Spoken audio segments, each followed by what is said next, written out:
I can't get more canceled than I already am. Because I really do enjoy the kind of conversations you can have on a podcast. Because it's longer, you can kind of get into it. You're not too worried about offending. I mean, at this point... You're, in the end, producing the podcast. So if you're laughing at something awful, you're also co-signing. I can't get more canceled than I already am.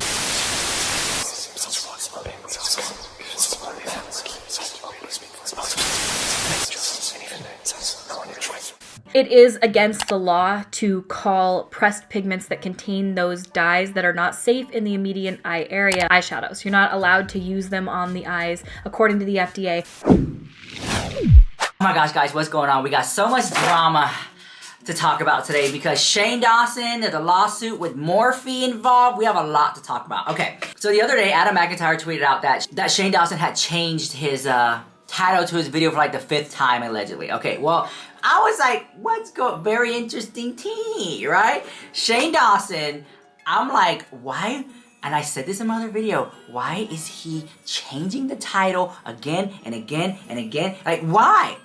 I think I have the reason why. I think Shane Dawson uploaded the video called We're Getting Married or whatever, Our Wedding, and he was sitting there like, what's going on here? How come I'm not getting no views? What's going on? I'm not getting no views. Like, let me change the title. Maybe I gotta make it more dramatic. Still not getting no views. Like, I think he literally did that. If Shane Dawson, love you so much, you want views? That's what you do. Go to that video. Put on the title. The truth about Trisha Paytas. Girl, everybody lined up. You could sell tickets to that video. I would watch it, girl. The house. Anyways, that's the real tea. I think that's a situation going on with Shane Dawson. Now, Shane Dawson has been putting out feelers about his upcoming podcast, which I'm really excited about. Now, you can see here, these are going to be the topics of the first episode, allegedly. I think this is great. Now, Shane Dawson needs to proceed with caution because a lot of the stuff that he said in his last podcast got him in trouble, you know what I'm saying, years later. And why we think it might be a bad idea. I'll go first. I think for me, I'm a little nervous to talk openly again about random things because I don't want to censor myself, but also like back then I was trying to say the craziest thing I could to like get people to laugh, and I don't really do that anymore. I guess I should though, to be entertaining, but I just don't think I'm going to do that. Well, yes. Yeah. Yeah. So I'm not going to be screaming crazy things. Jared can do that. I'm in. So yeah, my big insecurity is I feel like maybe, my big insecurity is that I'm going to be boring and that I'm going to censor myself too much, and also that I'm going to say something that's going to get me in trouble, and then everybody's going to be like, see, he hasn't changed, even though I'm literally 33, almost 34 years old, so I've definitely changed. And also not being able to get guests because but we don't really need guests, right? If we have each other. But like, is Caitlyn Jenner going to want to come? I mean, she's been doing a lot of things. I feel like she will. I feel like she will. She wouldn't come for me, but I think she'll come for you. See, I almost said something crazy and I held back. So I'm changing because you were talking about Caitlyn Jenner coming and we're like holding back. Just, round of applause. I don't know. I think we're going to see like a new Shane Dawson, like a refresh, like Shane Dawson 3.0 or something like that. So I'm excited for it. I'm really hyped. You guys know I'm a big Shane Dawson fan. You know what I'm saying? I know. I don't agree with every single thing Shane Dawson does, but the canon of work, I think that he's a decent guy. I feel that way. We're allowed to have our difference of opinions in the comments down below. So let me know how you feel about that, because I know you sure will. Miranda Pillsbury from Atlanta, Georgia, you sure always have a lot to say. But anyways, this video is sponsored the house by AdamandEve.com. Thank you, AdamandEve.com, for sponsoring this video. You can use code LUX to save 50% off plus free shipping at AdamandEve.com. And a portion of the proceeds goes to help in finding a cure for HIV and AIDS. I love companies that give back as well. Exclusions do apply, but let me tell you what, guys and girls and everyone in between, if you're not into adult toys, amazing lingerie, amazing bra and panties and bralettes, stuff for the guys, silk pajamas, pillowcases, handcuffs, there's so much stuff over there at AdamandEve.com. Use code LUX. I'm not going to steer you wrong. Thank you, AdamandEve.com, for sponsoring this video. Now let's talk about this Shane Dawson lawsuit with Morphe and stuff like that. Okay, so I went to Morphe. No, I'll make it for you. Like, I'll prepare it for you. If you do that. Yeah.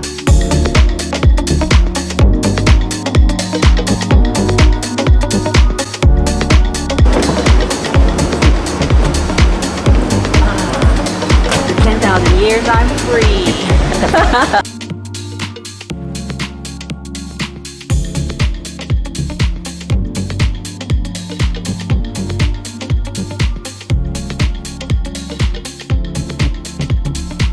Jacqueline Hill.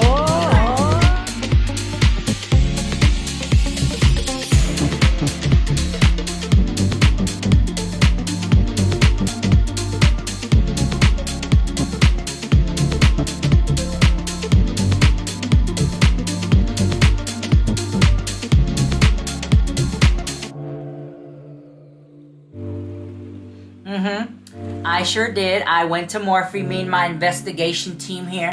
We went to Morphe to go find out about this potential lawsuit to house. Okay. And I came back with some documents. Thank you to Dustin Daly, who broke the story on this lawsuit. Shout out to him. He's really been putting in the hard work, girl.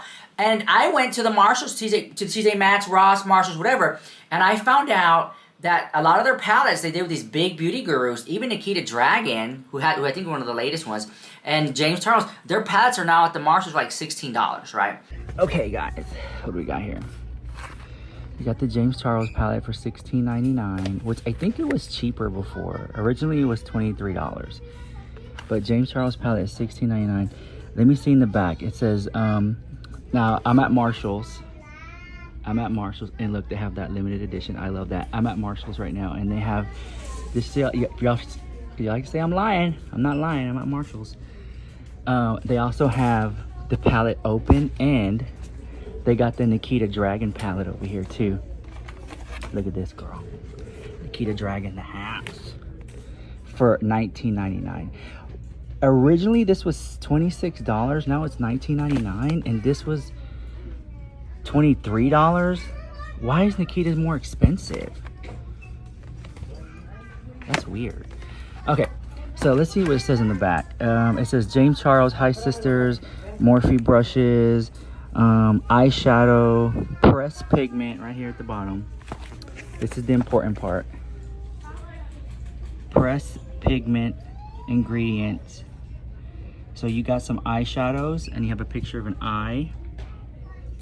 Okay, you have a picture of an eye right there. That means that's good for the eye. And then you have a pressed pigment, and that's not good for the eye. See that? So those may irritate the eye, and it tells you the names. Rusted, Mary, You're Kidding, Benny, Toonbee, Brother, Artistry, Love That, Pinkity Drinkity. I mean, bro, have the damn palette. It's not safe for the eye. Oh my God. Now, somebody already opened it, as we can see here.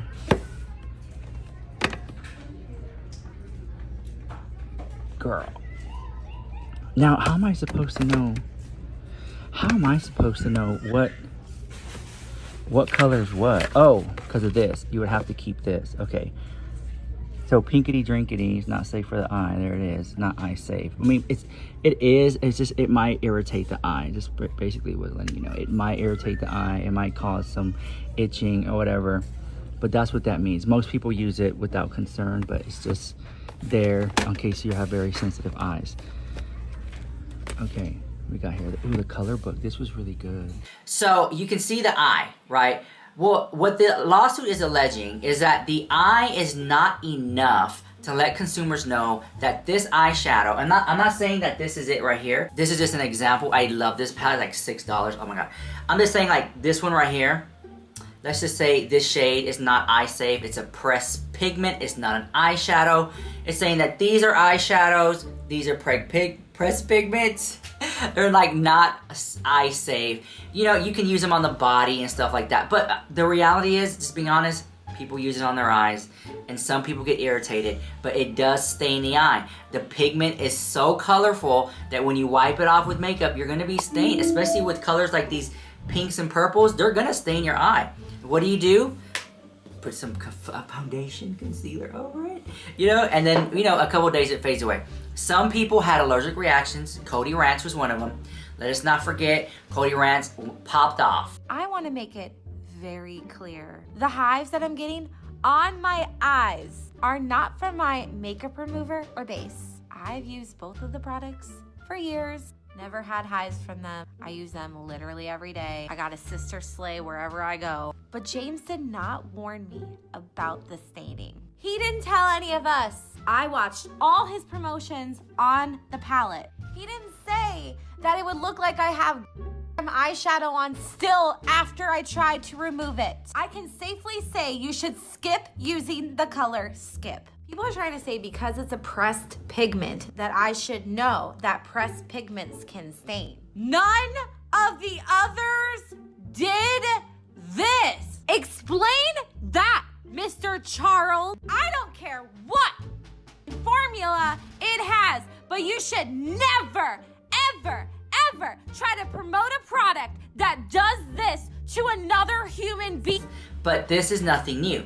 I think this is my opinion, I'm no lawyer here, but what the lawsuit is alleging is that this is not enough information to let consumers know that this is not enough, okay? Especially when Morphe themselves shows some of the shades on the models around the eye. I do want to touch on the matte shades and some of these formulas behind them because most of the mattes in this palette are considered pressed pigments and not typical eyeshadows. Now, what does that mean? I didn't know until very recently when I was formulating this with Morphe, but now I do, so I want to share it with you guys. The ingredients in pressed pigments are just slightly different than eyeshadows, and they are actually exactly what their name says. It is literally just the actual color pigment pressed right into a pan ready for you to use, whereas an eyeshadow has a lot of other stuff mixed in it as well to make it perform really beautifully. Now, that being said, by doing pressed pigments, it allows you to make the most vibrant, true to color product ever, and I am so incredibly proud of these. As an artist, I will say straight up to you guys, some of these pressed pigments are a little bit harder to work with just because you have to use slightly different techniques, but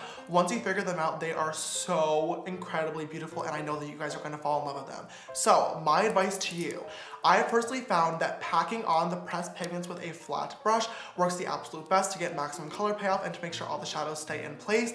And as well, I always use Shape Tape or my concealer as an eyelid primer before doing any eyeshadow. For the pressed pigments, I would actually not recommend this. Moreover, the lawsuit contends that Morphe has encouraged consumers to use this product at issue near the eyes by including it in its advertising pics of models wearing the cosmetics as eye makeup. Included in the complaint are the following images, which respectively purport to depict Morphe advertisements for the Color Fix 24-Hour Cream Color Neon, even though these two shades allegedly contain harmful color additives. I think what they're trying to petition here is to more advocacy, more information as of like, hey, this right here, we need a little bit more information that this shouldn't be placed on the eye. Do people still use it? Yes. Have I used pressed pigments around the eye? Yes. I haven't seen it. I'm saying it right now on camera.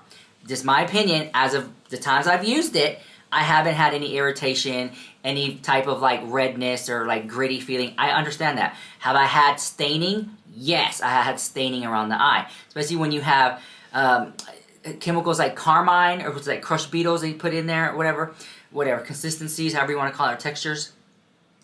Which is in the case of the Jaclyn Hill palette. Jen loves reviews, love her so much, credit to her. I also want you to note the addition of carmine as a pigment in the new version versus the 2017 version, because I know some people have sensitivities to carmine or just don't believe in using carmine on their eyes because it is made from a bug, and some people just don't like putting bugs on their eyes and they just don't use carmine. It has been an ingredient that's been in cosmetics for maybe even thousands of years. I mean, very, very long time. They've crushed carmine in order to use as a pigment on the face. So, I mean, it's unless you're allergic to it or you're grossed out by it, I use it all the time and I don't have a problem with it. Let's just say that. When she called it out, that the first Jaclyn Hill palette, when it got revised, had other chemicals in it. It was very, so honestly, that whole thing, and people tend to forget, that first Jaclyn Hill palette was the tea. It was the good one, to my opinion. The new formulated one, I didn't like that one. It didn't perform as good as the first one. I'm just saying, it's my opinion. Now, on the website, there's a list of palettes that are contained the pressed pigment. Now, what it's saying is that you can get in on this lawsuit if you were affected, and you need to have the receipts, girl. Like, you literally need to say, okay, I purchased this palette, here's the receipt. I purchased this palette, here's that receipt. And then maybe in a year, 2 years, 5 years, you'll get a check for a little $20. I'm keeping it real. I'm keeping it real. But it adds up. If you are a makeup lover, if you are a makeup artist, if you're a consumer and you really did buy those palettes, especially if you're a makeup artist and that's your business and you do keep those receipts for your taxes. You can clearly see, you can probably go back the years and be like, I bought that, I bought that, I bought that. And you could get a substantial money back. I'm just saying that, but like I said, I'm no lawyer, but it is possible, okay? Now, do I think you're getting thousands and hundreds of millions? I don't think so. Maybe about $30. Maybe a gift card or something, or maybe a free palette. Who knows? And I think that Morphe could, what Morphe might do, just from my experience, I think Morphe might say, hey, if you ever purchase these palettes, Morphe should watch this. I'm gonna give them some $1 million advice. Morphe, if you're watching, check me out.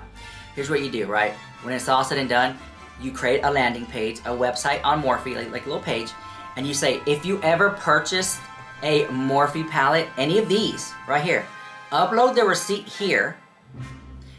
Then we're gonna redirect you to this other page, and any of these palettes, pick it, and we're gonna give it to you for free. Any of these brushes, pick it, we're gonna give it to you for free. Any of this XYZ tools, we're gonna give it to you for free, and then you'll get it in the mail in a couple weeks. I'm just saying, because I have dealt with situations like that. I think it was Apple Computer did something like that, where something happened and they made me go to a website and pick out a free iPhone case because of, it was a lot of drama. And a lot of people got free iPhone cases. They're like $40 iPhone cases. It was like a thing, right? Anyways, I'm just saying it's like a thing. That's one thing they can do. It's been done before. I've seen companies do it before, and it saves them from sending out checks and stuff like that. Morphe already has the stuff in-house. They can just give it to customers. Does that make sense? I hope that makes sense. Anyways, that was a lawsuit, so you could potentially get in on it if you wanted to. Now, Shane Dawson podcast, back to Shane Dawson here. I think it's going to be huge. I feel like it has the potential to be huge, but I think that the landscape of YouTube is changing or has changed. I think that Shane Dawson's seeing it, and he's like, let me see. I like Shane Dawson, and I really do hope, this is my expectation for Shane Dawson, is I hope that he has special guests on this show. And I want to see guests that he likes. I want to see guests that he doesn't like. I want to see maybe like a little round table. I want to see interesting people. I want to see interesting people on there.